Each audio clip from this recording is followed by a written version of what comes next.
Pada cerita kali ini, Mimin akan membawakan kisah seorang budak korporat yang hidupnya hancur perlahan. Ibunya sakit dan meninggal dunia, pacarnya menikah dengan orang lain, cicilan kredit motor belum lunas, utang pinjol di mana-mana, dan rungkat judul tidak luput menjadi bagian kisah mirisnya. Namun kisah yang akan Mimin ceritakan nanti, MC tidak pergi ke dunia lain melalui jasa Trakun. Mengingat BPJS MC Mimin kali ini masih nunggak 9 bulan, dan karakter ini juga belum tercatat memiliki asuransi kecelakaan. Sebelum melanjutkan kisah kali ini, perkenalkan saya Park Solikin, adik ipar Hunter Sung Jinwoo. Dari Guild Pemburu Tobrut-Tobrut Liar. Mengucapkan selamat menikmati hanya di saluran amatir ini. Rookie Voice Note YouTube channel.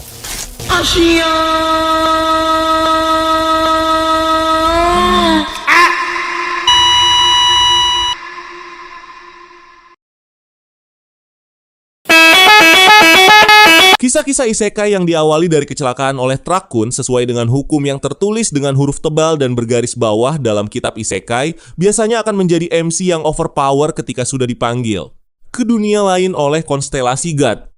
Karena supir Trakun sendiri adalah agen dewa yang secara khusus dan sengaja memilih hero dengan potensi kemampuan tingkat legendary. Namun, pada kisah kali ini kuota pengiriman Trakun dikonfirmasi sudah habis.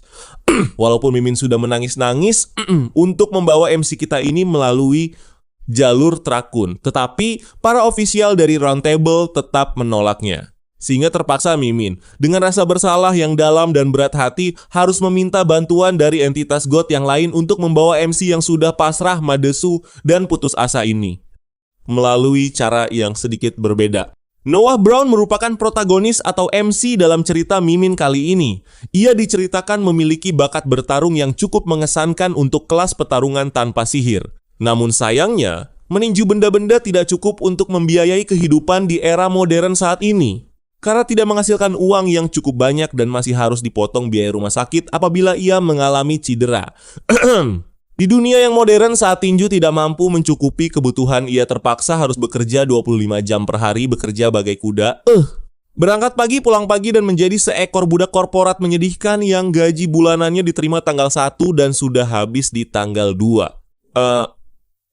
Di suatu sore yang seharusnya menjadi hari biasa di tempat kerja dengan rutinitas menunggu waktu pulang yang syahdu sambil ngopi sore dan sebat-sebatang dio jambu, berubah menjadi sore dengan langit berwarna merah darah. Dan menjadi hari terakhir bagi umat manusia modern tanpa sihir.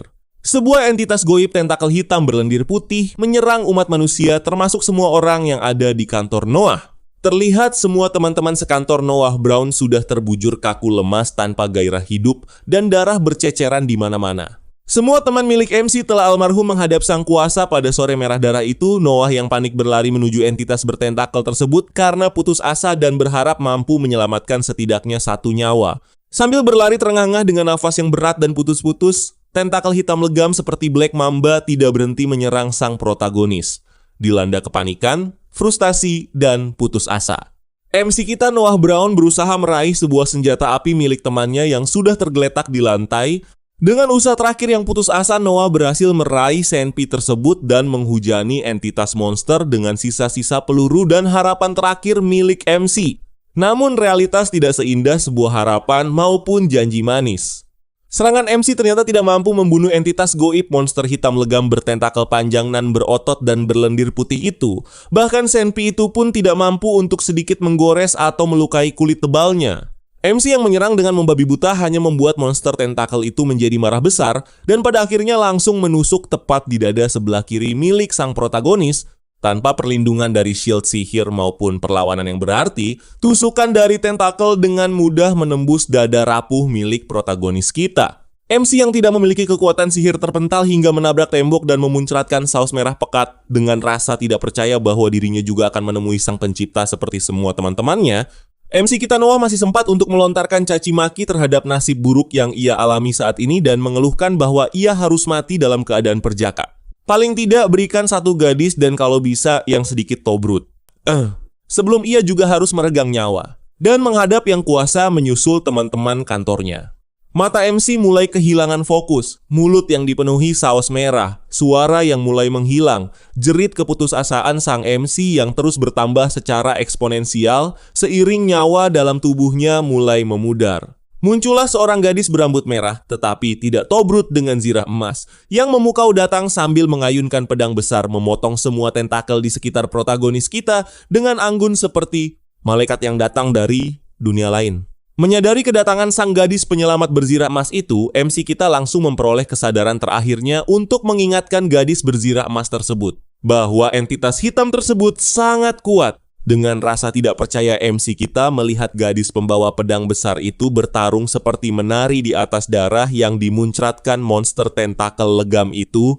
Tebasan demi tebasan terus diluncurkan gadis berambut merah secara masif, beruntun, tepat sasaran, presisi, dan efisien seperti seorang dewi perang dalam cerita fiksi. Semua tentakel telah berhasil dipotong, hingga tersisa satu tentakel yang masih menusuk dada sang protagonis. Dengan tebasan vertikal dari sang dewi penyelamat, telah memotong bersih tentakel terakhir yang masih menusuk dan bersarang di dada sang protagonis. Sambil mengerang kesakitan dan hampir kehilangan kesadaran karena nyawa sudah terasa hampir melayang, Noah Brown pun bergumam pelan, apakah aku akan mati dan segera menghadap sang kuasa di alam baka? Apakah ini adalah akhir dari perjalananku selama ini? Dan apakah semua perjuanganku sia-sia dan hanya sampai di sini saja? Mungkin tidak ada yang akan menangisi kematianku. Sungguh menyedihkan, tapi setidaknya aku telah menjalani hidup tanpa penyesalan di hati. Dalam gumam MC kita untuk terakhir kalinya. Sang dewi yang belum Noah tahu siapa namanya menggenggam tangan Noah Brown yang mulai terasa dingin dan tetap berusaha memberikan healing skill sembari menguatkan hati sang protagonis yang sedang sakaratul maut. Meskipun telah berusaha semaksimal mungkin untuk mengobati luka sang protagonis, namun sang dewi penyelamat merasa tidak mampu untuk menyembuhkan luka di dada Noah. Dewi penyelamat bergumam pelan kepada Noah. Karenamu aku berhasil mengalahkan monster itu, namun maafkan aku tidak bisa menyembuhkan lukamu, gumam lirih dari sang dewi. Dengan sisa nyawa yang tersisa, Noah Brown pun berkata kepada sang dewi, tidak apa-apa, kau telah berusaha dengan baik. Melihat kesempatan terakhir untuk dekat dengan seorang gadis dan mengingat MC kita adalah jomblo ngenes. MC kita tidak menyia-nyiakan kesempatan untuk menanyakan siapa nama gadis berambut merah itu. Bolehkah aku tahu siapa namamu? Sang dewi dengan enggan pun menjawab pertanyaan dari sang buaya darat itu, namaku adalah Raelina Valkyrie of the Dawn. Sambil menggenggam erat tangan sang protagonis yang mulai terasa dingin. Raelina memberikan senyuman yang manis untuk mengantarkan kepergian MC kita sambil bergumam pelan. Maafkan aku, Noah. Terima kasih telah berjuang selama ini. Setelah mendengarkan suara manis sang Valkyrie cantik berambut merah itu, Noah sang protagonis pun menghembuskan nafas terakhir. Seperti cerita Kleist dalam alur cerita seorang protagonis yang dituliskan tebal dan bergaris bawah dalam kitab Isekai, bahwa kematian sang hero akan membuka segel untuk awakening. Kematian sang protagonis pun membuat segel dalam jiwanya retak. Alih-alih pergi ke alam baka, ia mendapati dirinya berada di suatu dimensi yang disebut kehampaan. Saat mencoba mencari tahu apa yang sedang terjadi, ia mendengar suara memanggilnya. Suara itu memberitahu Noah bahwa ia memiliki sesuatu yang mereka inginkan. Dengan panik, Noah menuntut untuk mengetahui dengan siapa suara itu berbicara dan di mana ia berada. Suara itu kemudian mengungkapkan bahwa Noah berada di alam astral, paling dasar, yang biasa disebut dengan kehampaan.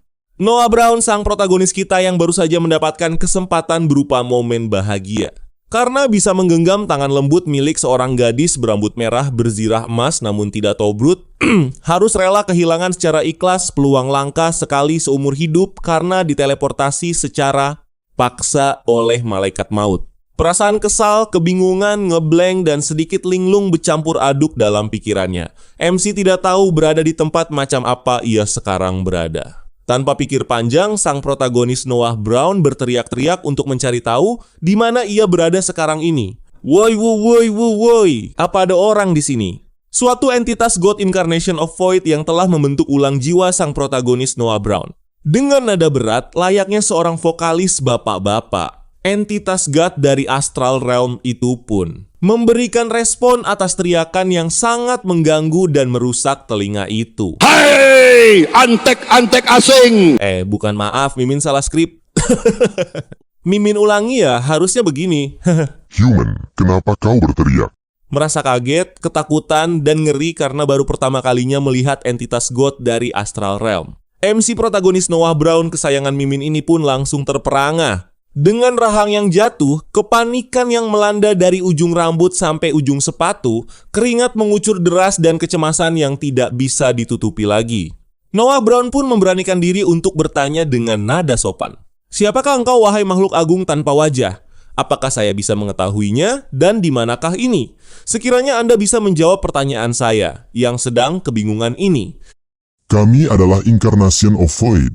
Kau bisa berada di sini karena kami membentuk ulang dirimu dari pecahan jiwamu yang berceceran tersebar di Astral Rift. Kau saat ini berada di tengah kehampaan sebuah ujung dari seluruh Astral Realm yang tak bertepi.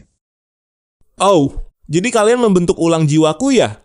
Mengetahui fakta bahwa dirinya telah almarhum dan entitas God itu membentuk ulang jiwanya, Noah Brown merasa semakin kebingungan karena hal tersebut, tidak tahu harus berbuat apa lagi. Dan ia juga bergumam dalam hati, tidak merasakan apa-apa seperti lonjakan energi atau sesuatu sejenis itu dalam dirinya saat ini. Namun daripada resiko membuat entitas itu marah dan khawatir, jika God tersebut marah mungkin aku bisa meregang nyawa untuk kedua kalinya di sini. Kecemasan menjadi almarhum untuk kedua kalinya. MC kita berpikir cerdas dan mengambil keputusan bijak untuk mengikuti arahan dari God penguasa Astral Realm itu.